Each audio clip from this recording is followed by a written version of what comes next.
Small is beautiful, and scale is critical when we're looking to solve our toughest social problems.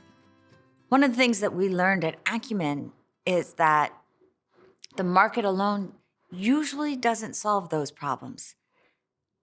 The ones that get to scale learn how to partner with government. And whether you're partnering with government or corporations or anybody who's different, what you need is the humility to understand what you do well and what you don't do well, and the audacity to imagine what you want to build and who you need to partner with so that they can fill in those gaps. So the story starts with two young entrepreneurs, Dave Ellis and Joe Shields, two Americans who've never seen a live chicken in their lives. They come to Ethiopia and they see an opportunity to buy a large, broken down chicken farm. And they start with partnering.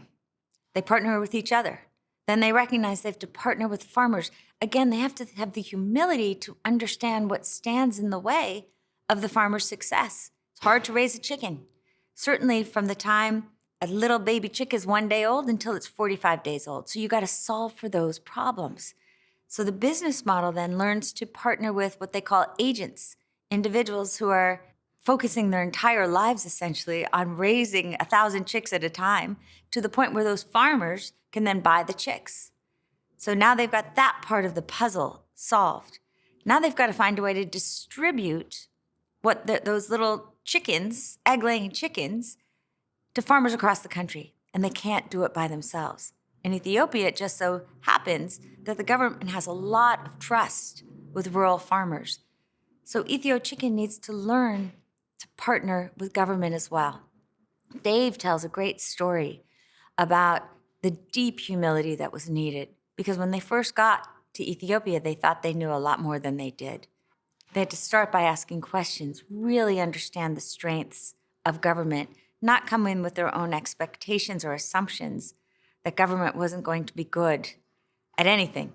In fact, there were a lot of things government was better at than they were. And in building that trust and recognizing that they were guests in this country. Dave went on, he learned Amharic. He would visit people on the other side in government, not always for a transaction, just to get to know them. They began to realize that the commitment to the commitment itself is a form of building great partnerships, and that you also have to have a certain kind of vulnerability, a willingness to admit when you're wrong, when you're not so good at something, so that together you can reinforce the commitment you have as individuals and collectively to solve a common problem. And the system gets a scaled company, working with 4 million smallholder farmers who are injecting about $200 million a year into the Ethiopian economy. And government also announced an 11% reduction in childhood malnutrition, crediting the work that Ethio Chicken did with government to bring this solution to its people.